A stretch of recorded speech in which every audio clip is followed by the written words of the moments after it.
Alexandre, ele tinha ouvido do seu mestre Aristóteles que a Terra era redonda. Ele queria chegar nos limites da Terra conhecida, indo para leste, adentrando o Oriente. Ele chegou ao coração da Pérsia, conquistou e continuou avançando. Ele foi em direção à Índia. O exército que ele comandava, geralmente os exércitos, né, formados por hoplitas, cada hoplita tinha um servente. Os hoplitas eram os homens ricos da sociedade que podiam comprar armaduras e participarem das guerras, e eles tinham serventes para levar as armaduras deles, que eles vestiam na hora do combate. O Alexandre acabou com os serventes. Ele fez os hoplitas levarem suas próprias armaduras, porque ele tinha que diminuir ao máximo o contingente dos combatentes e daqueles que acompanhavam os combatentes, porque era difícil obter alimentação. Eles estavam passando por regiões áridas. Eles passavam pelos lugares hostis, todos hostis a eles, e ninguém dava comida. Eles compravam comida, às vezes eles tomavam comida.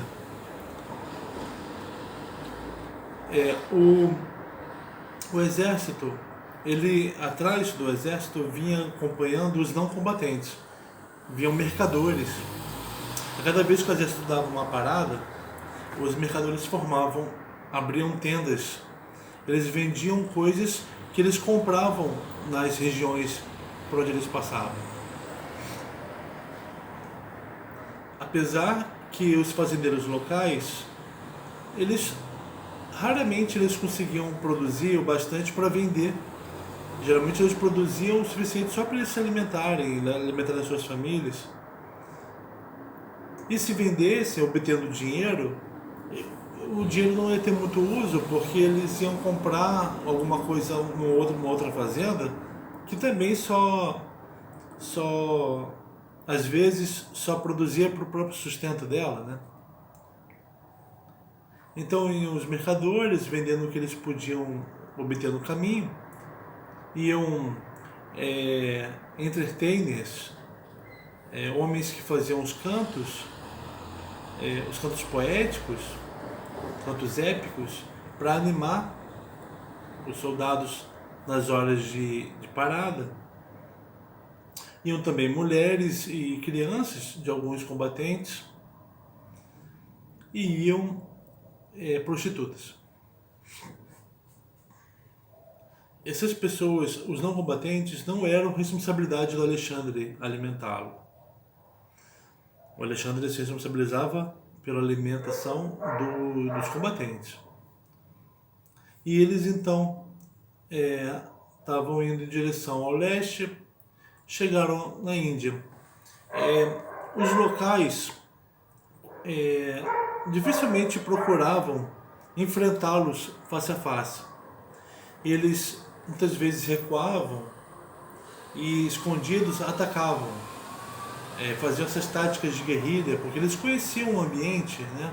E tinham vantagem. Então eles tinham menos poder do que o exército invasor, mas conhecendo o ambiente, eles tinham vantagem usando as táticas certas, né? Chegando numa cidade de Bactria, o Alexandre ele fez um acordo para não combater com os locais, um acordo de se casar com a princesa local, a Roxane. Em troca, ele não destruiria a cidade, né?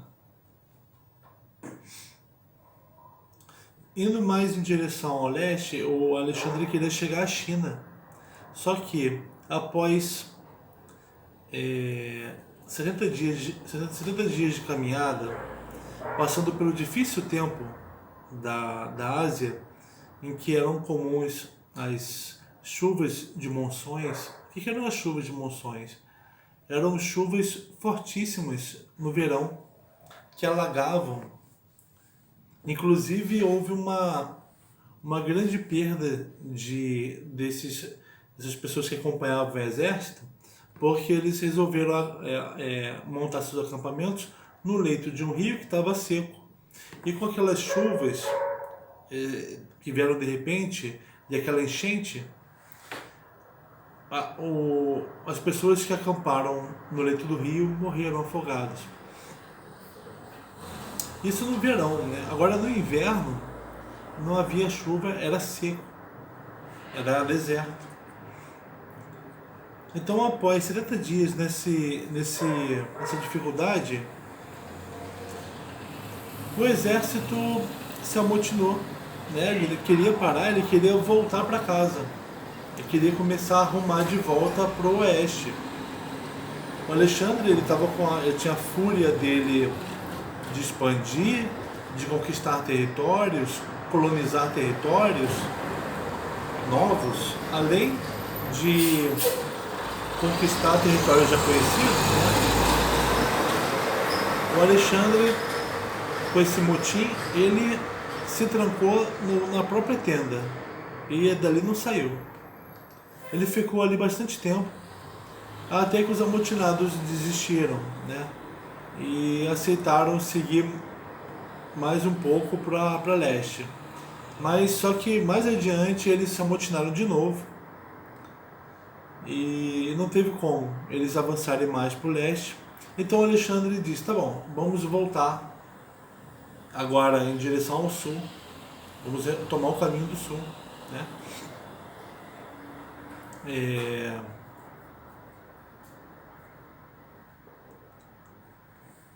Eles tomaram seguiram pelo leito do rio e eles vinham para o sul e para o oeste também, sudoeste, com o objetivo de chegar no norte da África, no Egito.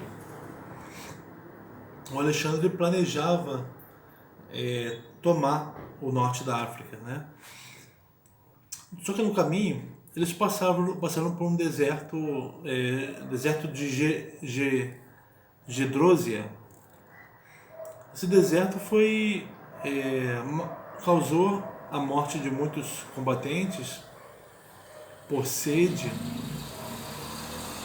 excesso de calor, fazia 52 graus à sombra, imagina. E o Alexandre permanecia nesse exército, padecendo das mesmas dificuldades que os outros homens.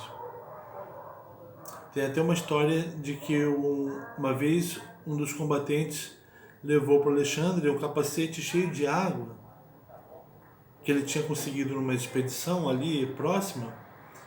O Alexandre, com aquele capacete na mão, aquela água, morrendo de sede, né? Ele viu que aquela água mataria a sede dele, mas mataria a sede só dele.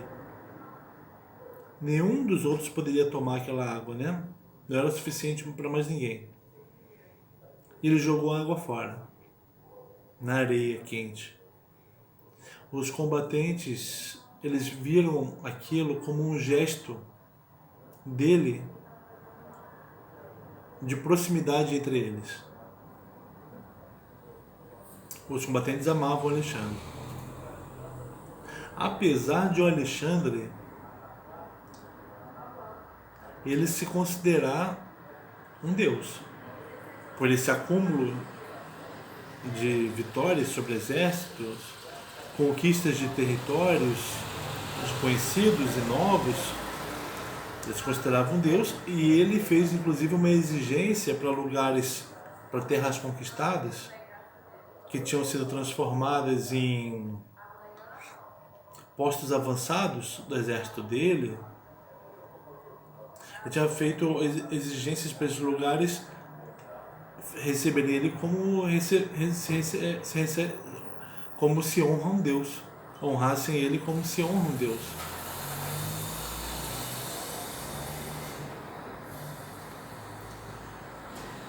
Ele também fez uma exigência para cidades-estado gregas.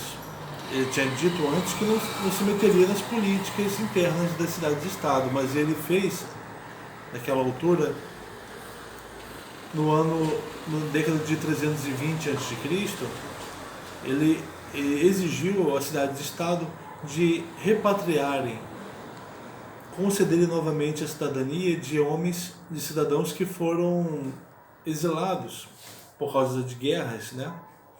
E estavam vagando pela Grécia.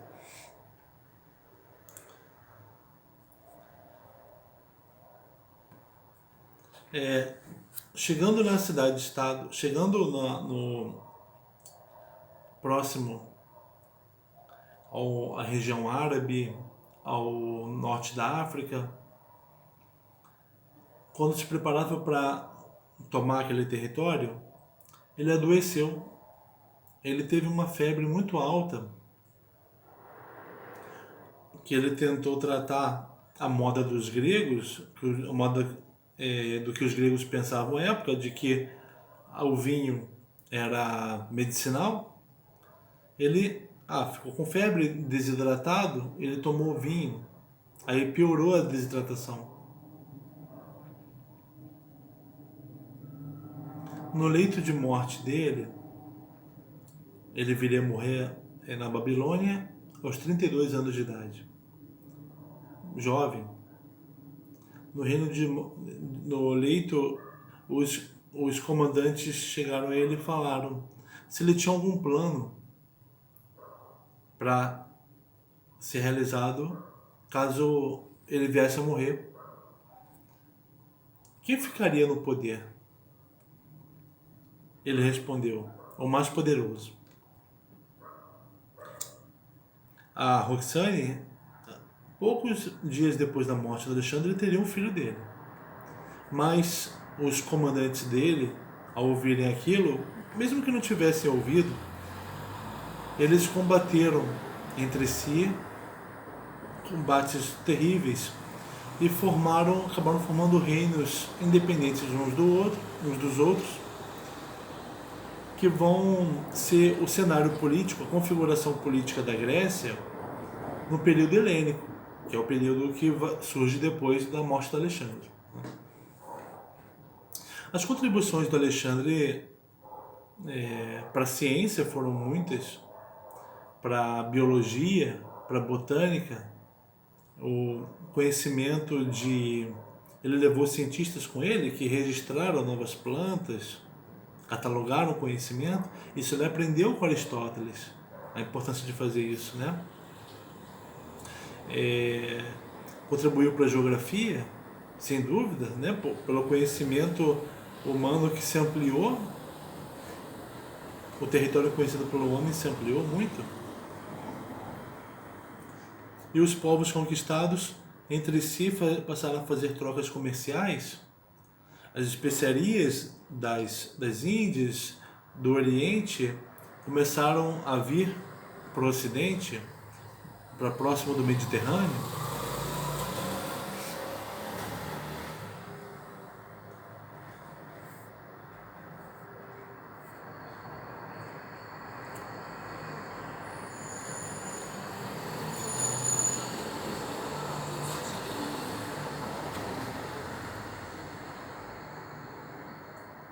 Alexandre é conhecido por nós até hoje como um grande conquistador.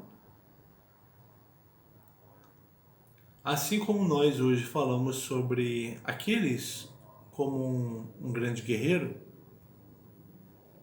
e o Alexandre queria ser um Aquiles. E para ele tinha alcançado o status de semideus. Sendo ainda mortal, já era um deus. Ele queria que os seus conquistados o vissem assim. Ele morreu muito jovem, mas ele passou a vida dele nessa busca. Não é busca por domínio, é busca por ser um desbravador, né? Novos territórios, como um Vasco da Gama vindo para o nosso lado, né? Como o Américo Vespúcio. O Alexandre era um conquistador, ele não era exatamente um guerreiro, um grande guerreiro, apesar dele tratar os seus adversários com crueldade, porque ele queria que os outros adversários, aqueles que já estão subordinados a ele, temessem e não se insubordinassem, né? Então ele queria ser um grande conquistador e foi, né? Podemos dizer que ele tem uma fama hoje como aqueles têm a fama dele, né? Porque a fama, Cleos, é o ouvir. Nós ouvimos sobre Alexandre. Estou aqui eu falando sobre Alexandre, em muitos lugares se fala sobre Alexandre. Isso, o ouvir é Cleos, é a glória, né? Então, no próximo vídeo nós vamos falar sobre o período helênico na Grécia. Tá bom? Então ficamos por aqui. Obrigado.